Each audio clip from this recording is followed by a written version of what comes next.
بسم اللہ الرحمن الرحیم۔ السلام علیکم ناظرین، میرے آج کے ویلاگ کا موضوع ہے یہ دنیا ٹائپ رائٹر نہیں۔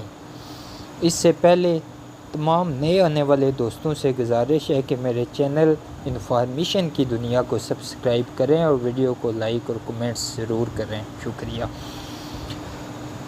دوستو۔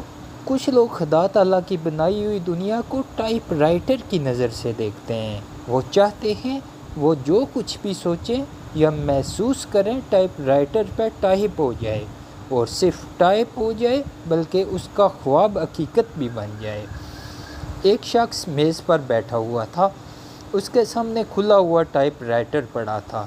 اس کے ذہن میں کچھ سوالات تھے، خیالات آئے۔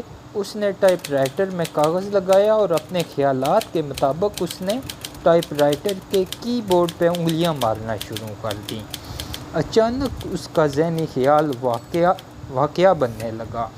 سامنے کے کاغذ پر مطلوبہ الفاظ چھپ چھپ کر ابھرنے لگے، یہاں تک کہ اس کے تمام جملے کاغذ پر ٹائپ ہو کر سامنے آ گئے۔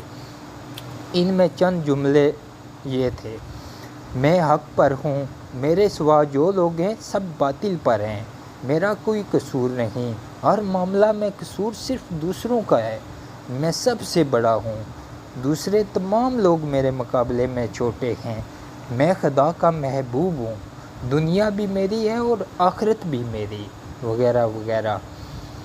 دوستو، آدمی بہت خوش تھا، اس کے چہرے پہ اطمینان اور خوشی کے آثار نظر آ رہے تھے کہ اس نے جو کچھ چاہا یا سوچا وہ کاغذ پر موجود ہو گیا، ٹائپ ہو گیا۔ مگر دوستو، یہ اس آدمی کی بہت بڑی بدقسمتی تھی کہ وہ جس دنیا میں تھا وہ کوئی ٹائپ رائٹر نہیں تھی۔ ٹائپ رائٹر کے ایک کاغذ پر جس طرح اس نے اپنے خیال کو واقعہ بنا لیا، اس طرح وہ حقیقت کی دنیا میں اپنے خیال کو واقعہ نہیں بنا سکتا تھا۔ کاغذ پر اپنی پسند کے الفاظ چھاپنے کے لیے تو صرف کی بورڈ پر انگلیاں مارنا کافی تھا، مگر حقیقت کی دنیا میں کسی خیال کو واقعہ بنانے کے لیے ایک لمبی اور سوچی سمجھی جدوجہد کی ضرورت ہوتی ہے، نہ کہ ٹائپسٹ کی طرح محض انگلیوں کو متحرک کرنے کی۔ نتیجہ ظاہر ہے، ٹائپ رائٹر کا آدمی عمل کی دنیا میں اس وقت بھی مکمل طور پر محروم تھا، مگر الفاظ کی دنیا میں بظاہر وہ سب کچھ حاصل کر چکا تھا۔ یہ بات ہمارے لیے خواہ کتنی ہی ناگوار ہو، مگر یہ ایک واقعہ ہے کہ دنیا ہمارے لیے کوئی ٹائپ رائٹر نہیں، اور ہم اس کے کوئی ٹائپسٹ نہیں کہ محض انگلیوں کی حرکت سے ہم جو چاہیں دنیا کی سطح پر نقش کرتے چلے جائیں۔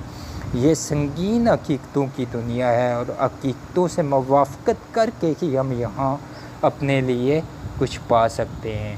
انسان کے پاس زبان اور قلم ہے، وہ جو چاہے لکھے اور جو چاہے بولے، مگر آدمی کو یاد رکھنا چاہیے کہ اس کی زبان اور قلم صرف الفاظ کی لکیریں بناتے ہیں، نہ کہ زندگی کی حقیقتیں۔ الفاظ کاغذ پر نشان بن کر رہ جاتے ہیں، آواز ہوا میں غیر مرئی لہروں کی صورت میں گم ہو جاتی ہے، اور بالآخر انسان کے پاس جو چیز باقی رہ جاتی ہے وہ صرف ایک جھوٹا انتظار ہے، اور حقائق کی دنیا میں کسی کا جھوٹا انتظار کبھی پورا نہیں ہوتا۔ یہی حقیقت ہے دوستو، اور یہی حقیقت کی دنیا بھی۔